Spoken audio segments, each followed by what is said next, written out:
শিখতে থাকি, প্র্যাকটিস করতে থাকি এবং ওয়ার্ডস টু লিভের ক্লিপ চ্যানেলে সাবস্ক্রাইব করে চ্যানেলের সাথে থাকি।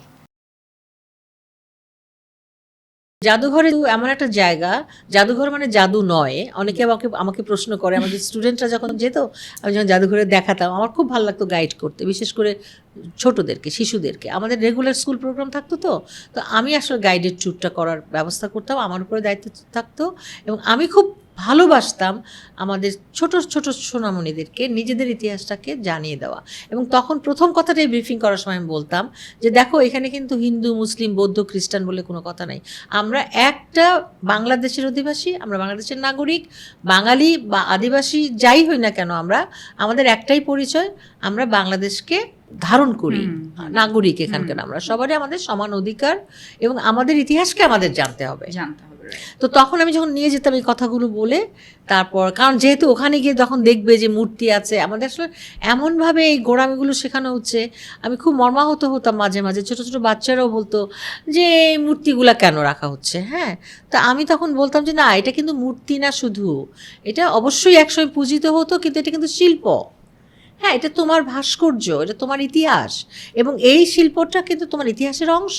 ধরো কোনো মুসলিম ছেলে যদি বলে বা মেয়ে প্রশ্ন করে, বিশেষ করে একটু ইয়াং যারা টিনেজার, যে এমনও তো আমি ফেস করেছি আমরা অনেক, যে আয়াতের, ইসলামী কিছু আয়াতের পাশে, লেখার পাশে কেন মূর্তি আছে।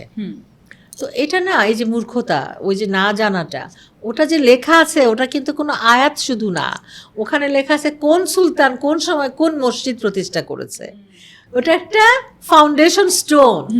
হ্যাঁ, তার উপরে হয়তো হ্যাঁ বিসমিল্লাহির রহমানির রহিম লেখা আছে, কিন্তু আবার দেখো, যখন আমি কপার প্লেট পাচ্ছি পাল যুগে বা সেন আমলে, বা আমাদের কুমিল্লা যেটা এখন যে অঞ্চলটা, এটা কিন্তু সমতট, বাংলার সমতট প্রাচীনকালে, দক্ষিণ পূর্ব বাংলা, এটা এখানে কুমিল্লা, সিলেট, হরিকেল নাম ছিল, চিটাগং, এই সবগুলো মিলে ঢাকা অঞ্চল মিলে ছিল সমতট। তো সেখানে চন্দ্র, বর্মন এবং দেব রাজবংশ, এনারা বুদ্ধিস্ট ছিলেন, ওনারা শাসন করতেন, কিন্তু ওনারা খুব উদার ছিলেন, যেরকম পালরা উদার ছিল। তো এইসব অঞ্চলগুলোতে যখন আমাদের সভ্যতা বিকশিত হচ্ছে, আমরা যখন সংস্কৃতি চর্চা করছি ধর্মকে কেন্দ্র করে, কিন্তু সবচেয়ে পিঙ্কি একটা ইন্টারেস্টিং বিষয়, আমি যখন কাজ করতে যাই, আমার মূলত টেরাকোটা, তখন দেখা যাচ্ছে যে আমাদের সম্রাটরা বা রাজারা বা সামন্ত রাজারা, যারা আঞ্চলিক রাজা বা ঠিক সম্রাট না, অত বড় রাজ্যের অধিকারী না, কিন্তু একটা অঞ্চলের সে প্রধান, হ্যাঁ, তারও কিন্তু একটা সাংস্কৃতিক চেতনা কাজ করতো। তিনি হয়তো একটা বিহার, প্রথম দিকে বিহার বৌদ্ধ রাজারা, আবার মন্দিরও তৈরি হচ্ছে, কিন্তু সাধারণ জনগণ যারা, তারা ইচ্ছা মতো তাদের ধর্ম পালন করতে পারছে, এটা কারো কোনো মাথা ব্যথা নেই। হ্যাঁ, আবার সেন রাজত্বও কিন্তু দেখা যাচ্ছে যে না, হিন্দু যারা জনগণ, জনগোষ্ঠী, তারা কিন্তু করছে, হ্যাঁ, তাদের ধর্মকর্ম করছে, অসাধারণ সব ধাতব মূর্তি নির্মিত হচ্ছে। এই যে শিল্পকলার বিকাশ, এটাকে আমাদের পাশ্চাত্যে যারা বাস করেন, পশ্চিমা যারা ইতিহাসবিদ বা পণ্ডিত, তারা বলেন পূর্বী শৈলী, ইস্টার্ন স্কুল অফ কালচার। হ্যাঁ, ইস্টার্ন স্কুল কিন্তু একটা ধারা দাঁড়িয়ে গেছে, পূর্বী শৈলী, পূর্বী ধারা। এই যে পূর্বী শব্দটা, ইস্টার্ন, তার মানে আমার সভ্যতার মধ্যে এইসব শিল্প উপাদান ছিল।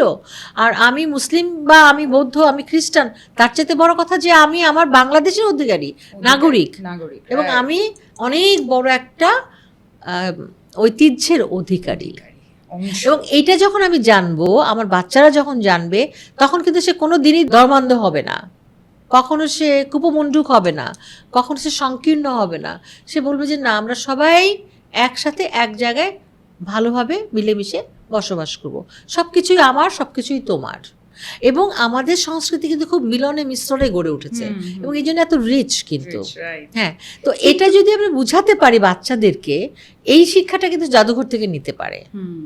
এটা আমরা চেষ্টা করি, জাদুঘর একটা ভালো ভূমিকা রাখতে পারে। তো সেই জায়গা থেকে এই বাচ্চারা কিভাবে মানে এই সুবিধাটা নিতে পারে।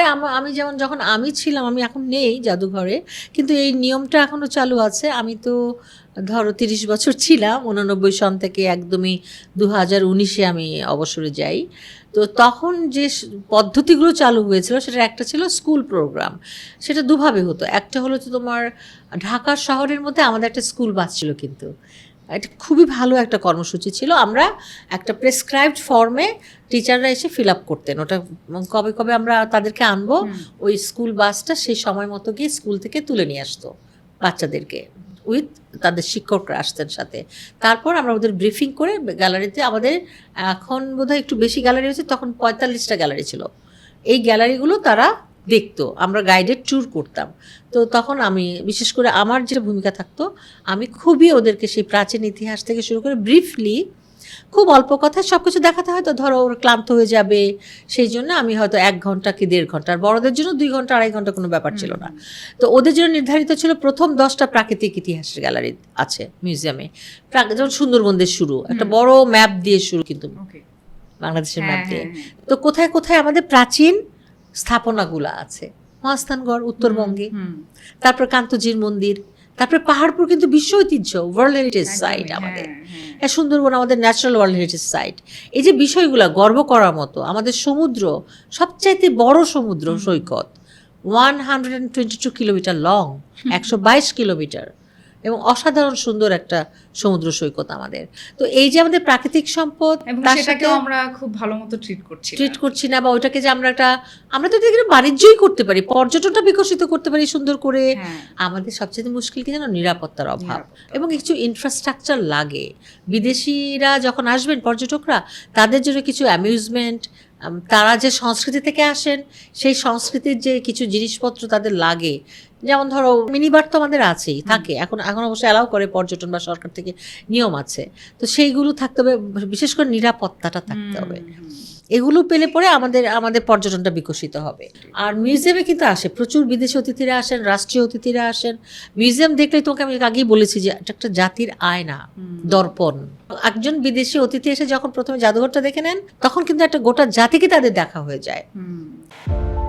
Subscribe to Words to Live and don't forget to press the bell icon.